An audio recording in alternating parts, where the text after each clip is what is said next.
Best words in the best art is poetry. సరైన పదాలు సరైన క్రమంలో పెరిస్తే అది కవిత్వం అవుతుంది అంటాడు ఒక ఆయన. విశ్వశ్రేయ కావ్యం అని ఒక ఆయనకి, రమణీయార్థక ప్రతిపదార్థకం కావ్యం మరొక ఆయన. కవిత్వాన్ని ఏ కోణంలో చూసినా మనం రాసే దృష్టి, వ్యక్తీకరించే అభివ్యక్తి, సమకాలీన సమాజాన్ని, ప్రపంచాన్ని లోతుగా అధ్యయనం చేసి మనదైన శైలిలో భావాన్ని ఆవిష్కరిస్తే అది ఉన్నత స్థాయి కవిత్వం అవుతుంది. ఈనాటి తరం దానికి ధీటుగా సరికొత్త ఆలోచనలతో కవిత్వం రాస్తూ వస్తున్నారు. వెనకటి తరాన్ని బాగా చదివితే ఈ తరం కవులు ఉన్నత స్థాయి కవులుగా తీర్చిదిద్దబడతారు. ఇక ఈ విషయాన్ని వారం 10 రోజుల క్రితం ముందు అనుకుంటాను. సూర్యప్రకాష్ రావు గారు ఫోన్ చేసి మిమ్మల్ని అవార్డుకి సెలెక్ట్ చేశారు, వెంటనే 4 కవితలు 5 కవితలు పంపించమని చెప్పారు. విచిత్రం ఏంటంటే నేను గ్రూప్స్లో ఈ విషయాన్ని ఇన్విటేషన్ స్ప్రెడ్ చేసినప్పుడు మా యువస్పందన గ్రూప్ ఉంది స్థానికంగా, వెంటనే నా కవితలన్నీ కలిసి ఒక పుస్తకాన్ని తేవడానికి వాళ్ళంతా వాళ్ళే నిర్ణయం తీసుకున్నారు. కేవలం ఈ అవార్డు మూలంగా ఆ కవితల్ని చూశాక త్వరలోనే అది పుస్తక రూపం దాల్చిపోతుంది. ఇంకా నవసాహితీ ఇంటర్నేషనల్ గురించి ఎంత చెప్పినా తక్కువే. ఇది నాకు 3వసారి డిక్లేర్ చేయండి. గతంలో ఆంధ్రజ్యోతి ఎడిటర్ కె శ్రీనివాస గారు నేను రాసిన కవిత్వ విమర్శ మీద, వ్యాసం మీద 1 గంట పాటు మాట్లాడారు గూగుల్ మీటింగ్లో. అలాగే అంతకుముందు దాని తర్వాత మరోసారి కవిత్వానికి చెన్నైలో అవార్డు ఇచ్చారు. ఆ రోజు జ్వరం తెచ్చి వెళ్ళలేకపోయాను. దానికి ముఖ్య అతిథి సినీ రచయిత భువన్ చంద్ర గారు. ఇది 3వసారి. ఇక సూర్యప్రకాష్ గారితో నాకున్న అనుబంధం ఇప్పటిది కాదు, చాలా కాలం నుంచి. గతంలో లక్ష్మణరావు గారికి అవార్డు ఇచ్చినప్పుడు కానీ ఆయన కవిత్వం మీద నేను రత్నాల బాలకృష్ణ ఇద్దరు మిత్రులను కలిసి సమీక్ష చేశాను. ఆ రోజు సుద్దాల అశోక్ తేజ గారు ఆనాటి అతిథి. ఇలా ఉన్నత స్థాయి సాహితీ ప్రముఖుల్ని ఒక చోట చేర్చి వాళ్ళ అభిరుచుల్ని, ఆలోచనల్ని, అవగాహనని కేంద్ర బిందువుగా చేసుకొని సాహిత్యంలో సృజనాత్మక వ్యక్తీకరణకు ప్రోత్సహిస్తున్న సూర్యప్రకాష్ గారికి ఎంత చెప్పినా తక్కువ అవుతుంది. ఆయన కృషి అనిర్వచనీయం, ఒక్క మాట చెప్పగలరు. కాబట్టి ఇక్కడ వచ్చిన సాహితీ మిత్రులు, ఈ ద్విభాషా కవి సమ్మేళనంలో పాల్గొన్న సాహితీవేత్తలు అందరికీ శిరస్సు నమస్కరిస్తున్నాను. ధన్యవాదాలు. ఇక హరిత విప్లవ గీతం. తూర్పు కొండల మధ్య పసిడి కిరణాలతో విచ్చుకొని ఉదయించే వేకువ తొలిపొద్దు. నేల కళ్ళు తెరిచేసరికి ప్రకృతి ఒడిలో చరాచర జగత్తుతో శోభాయమానంగా ప్రకాశించే లోకం. జీవమనుగడ చైతన్యానికి స్వాగతం పలుకుతూ కొత్త ఆశలకు బీజం వేస్తుంది. మనిషి బతుకు కల ఓ జీవన రంగుల రాట్నం.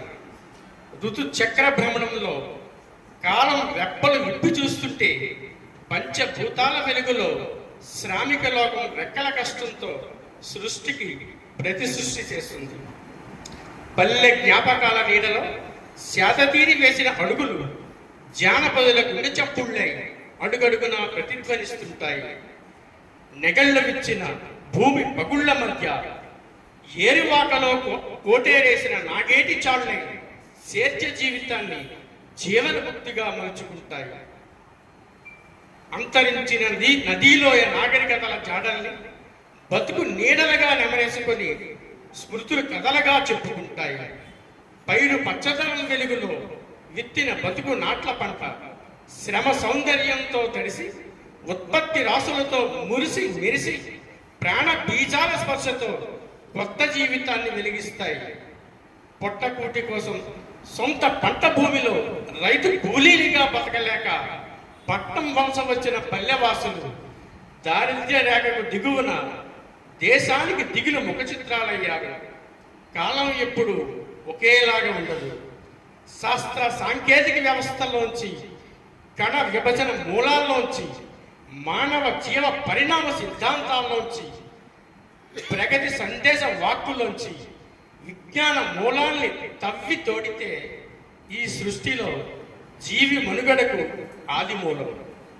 నదీలోయ నాగరికతలు విలసిల్లిన వైనం, సగటు జీవన స్థాయికి ప్రత్యక్ష ప్రమాణం, సకల సామాజిక వ్యవస్థల ఉనికికి ప్రయాణం. బతుకు సేద్యం చేసే ఈ మట్టి పొరల అంతరంగం విశ్వ ప్రగతికి జీవమూలం.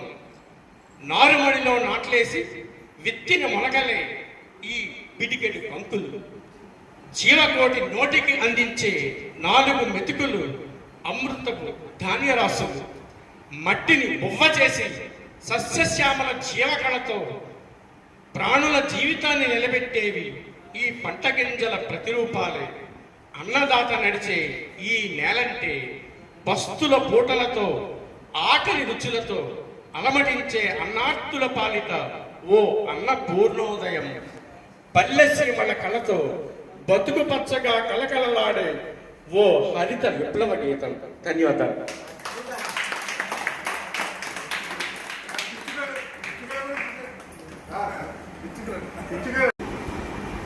అందరికీ నమస్కారం అండి. మానాపురం రాజా చంద్రశేఖర్ గారు. విజయనగరం తెలిసిన ప్రతి ఒక్కరికి వీరు కూడా తెలుసండి. వీరు తెలియని వారు ఎవరు ఉండరు విజయనగరంలో. చెప్పాలంటే నేను 10 ఏళ్ళు అవుతుంది సాహిత్యంలో, కవిత్వంలోకి వచ్చి. దీంట్లోని ఎక్కడి నుంచి చాలా కవిత్వం నేను చూశాను మానాపురం వారిని. నేను చెప్పే కన్నా లక్ష్మణరావు గారు చెప్తారు మానాపురం వారి గురించి, పెద్దవాళ్ళు మాకన్నా. మానాపురం రాజా చంద్రశేఖర్ అసలు మన తెలుగువాడు అయిపోవడం వల్ల ఆయన దురదృష్టం.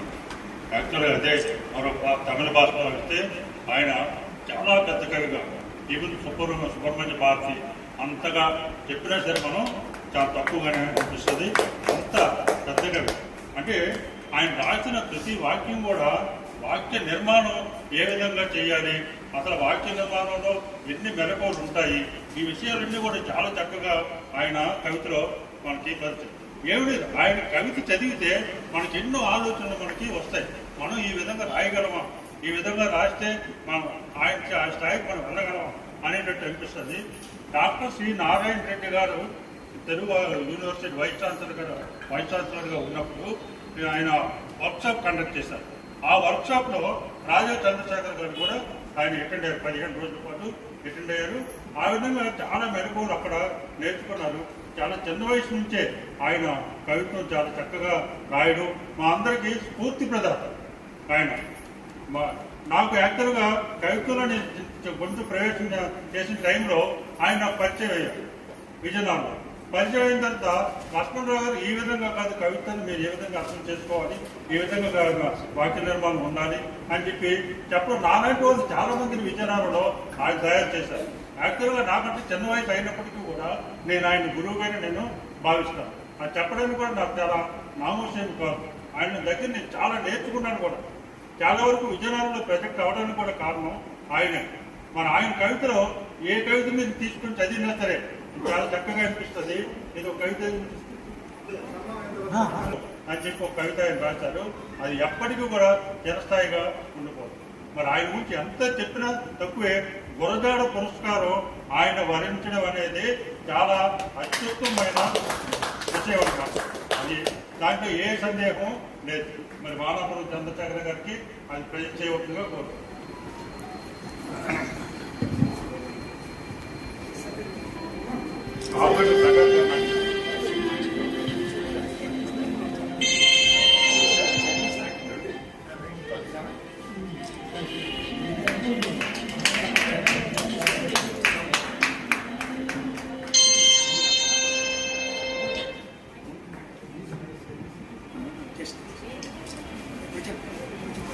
మన గౌరవనీయులు మన వెలమల సింహన్న గారు ఆయనకి యుగకర్త గురజాడ అనే ఒక పుస్తకాన్ని రిలీజ్ చేస్తున్నారు. ఆయన రాసిన పుస్తకాన్ని